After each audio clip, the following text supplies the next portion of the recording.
अगर देखा जाए तो दुनिया में रोज बहुत सारे लोग नौकरी से निकाले जाते हैं। ये नौकरी पाने के लिए कंपनियों के दरवाजे खटखटाते हैं। उनमें से कुछ लोगों को नौकरी मिलती है और कुछ लोगों को नहीं। लेकिन दुनिया में कुछ लोग ही ऐसे होते हैं जो नौकरी ना मिलने पर खुद की कंपनी खोलने के बारे में सोचते हैं। इन्हीं लोगों में से एक जुनूनी मेहनती काम करने के लिए एक हद तक पागल व्यक्ति का नाम जैक मा है, जो चीन के सबसे अमीर लोगों में से एक है, जिन्होंने चीन की सबसे बड़ी कॉमर्स साइट अलीबाबा का निर्माण किया।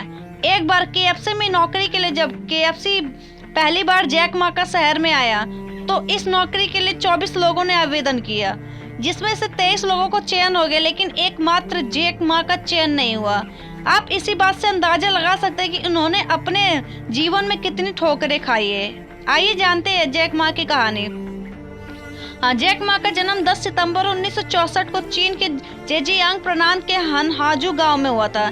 जैक मा के माता पिता की पारंपरिक नाटक और कहानियां सुनाने का काम किया करते थे। इसी से इनकी जीविका चलती थी। जैक मा को बचपन से ही अंग्रेजी सीखने की इच्छा थी। अंग्रेजी सीखने के लिए उन्होंने किसी शिक्षक का सहारा नहीं लिया। वे प्रतिदिन सुबह साइकिल से घर के पास की होटल पर जाते थे, जहां अक्सर विदेशी नागरिक ठहरते थे। जैक मा शुरुआत में उनके साथ टूटी फूटी अंग्रेजी में बात करते थे, क्योंकि चीन में चीनी मुख्य भाषा थी और अंग्रेजी सीखना जरूरी नहीं माना गया था। अब वो अपने खाली समय में विदेशी लोगों को मुफ्त में शहर का गाइड करते थे, जिससे उनको प्रैक्टिस भी होती थी और उनकी अंग्रेजी में भी सुधार होता गया। उन्होंने 9 सालों तक यह काम किया। एक इंटरव्यू में उन्होंने कहा था कि इस दौरान उन्होंने न केवल अच्छी अंग्रेजी सीखी बल्कि पश्चिमी लोगों के तकनीक और स्टाइल को भी सीखा। इन विदेशियों को गाइड करते समय एक विदेशी मित्र से गहरी दोस्ती हो गई, जो जाने के बाद उन्हें पत्र लिखता था, और उसी विदेशी मित्र ने उन्हें जैक मा का नाम दिया, क्योंकि चीनी में उनका नाम बोलना और लिखना बड़ा कठिन था।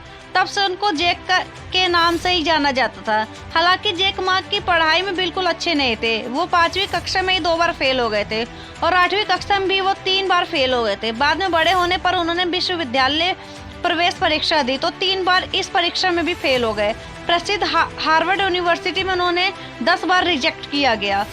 उसके बाद जैक ने हंजाओ टीचर्स इंस्टीट्यूट में दाखिला लिया, जहां से 1988 में उन्होंने अंग्रेजी में स्नातक परीक्षा उत्तीर्ण की। स्कूल के दौरान जैक को विद्यार्थी परीक्षक का चुना गया और स्नातक के बाद वे हजाओ यूनिवर्सिटी में अंग्रेजी अंतर्राष्ट्रीय व्यापार के लेक्चरर बन गए। करियर की शुरुआत।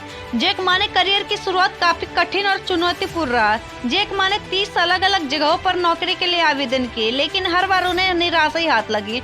जैक मा सबसे पहले एक पुलिस की नौकरी के लिए आवेदन किया था, लेकिन ढीला ढाला देखकर उन्हें साफ मना कर दिया। इसके बाद उन्होंने केएफसी ने भी रिजेक्ट कर दिया। जैक इंटरनेट की दुनिया में बिजनेस करने से पहले एक ट्रांसलेशन कंपनी चलाते थे। 1994 में जैक मा ने पहली बार इंटरनेट का नाम सुना, जिसके बाद वे अमेरिका गए और वहां उन्होंने इंटरनेट देखा और उन्होंने सबसे पहला शब्द इंटरनेट पर बियर भालू टाइप किया। उनके सामने कई देशों के बियर ऑप्शन दिखे, लेकिन चाइनीज बियर नहीं दिखा। अगली बार उन्होंने चीन के बारे में सामान्य जानकारी ढूंढने की कोशिश की, लेकिन फिर वो चौंक गए कि चीन को कोई जानकारी इंटरनेट पर उपलब्ध नहीं थी।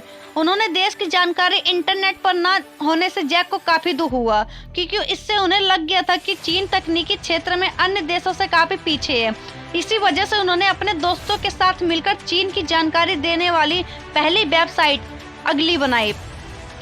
इस वेबसाइट के बनाने के महज 5 घंटों के अंदर उन्हें चीनी लोगों के ईमेल आए जो जैक के बारे में जानना चाहते थे।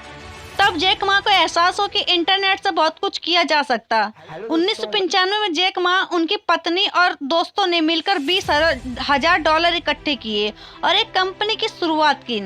इस कंपनी का मुख्य काम था दूसरी कंपनियों के लिए वेबसाइट बनाना। उन्होंने अपनी कंपनी का नाम चाइना येलो पेजेस रखा।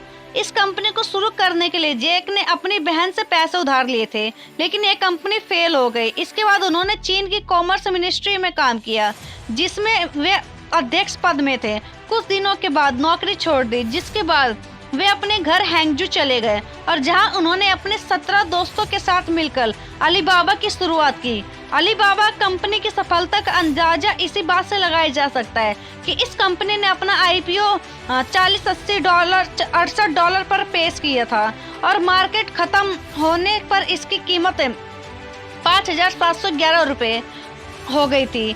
इसे अमेरिका का अब तक का सबसे बड़ा आईपीओ बताया जा रहा है। की निजी संपत्ति की कीमत करीब 1,30,800 करोड़ रुपए है। ग्लोबल ई कॉमर्स सिस्टम को सुधारने के लिए 2003 में जैक मा ने ताओबाओ मार्केट प्लेस की स्थापना की, जिसके बढ़ते प्रभाव को देखते हुए ईबे ने इसे खरीदने का ऑफर दिया। जैक मा ने ईबे का प्रस्ताव ठुकरा दिया और इसकी बजाय उसने याहू को फाउंडर जेरी से $1 बिलियन की सहायता ली। चीन के सबसे अमीर इस व्यक्ति ने एक वक्त ऐसा भी देखा था जब उन्हें केएफसी ने नौकरी देने से मना कर दिया था।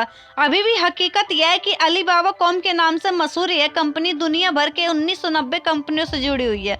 अलीबाबा.com वेबसाइट के अलावा taobao.com चलाती है, जो चीन की सबसे बड़ी शॉपिंग वेबसाइट है। इसके अलावा चीन की बड़ी जनसंख्या को उनकी वेबसाइट tmall.com ब्रांडेड चीजें मुहैया कराती। यही नहीं, चीन में ट्विटर जैसी सोशल मीडिया सीना वाइबो में भी इस कंपनी की बहुत बड़ी हिस्सेदारी है। इसके साथ ही यूट्यूब जैसी वीडियो शेयरिंग वेबसाइट योकू टूडोऊ में भी इनकी अहम हिस्सेदारी है।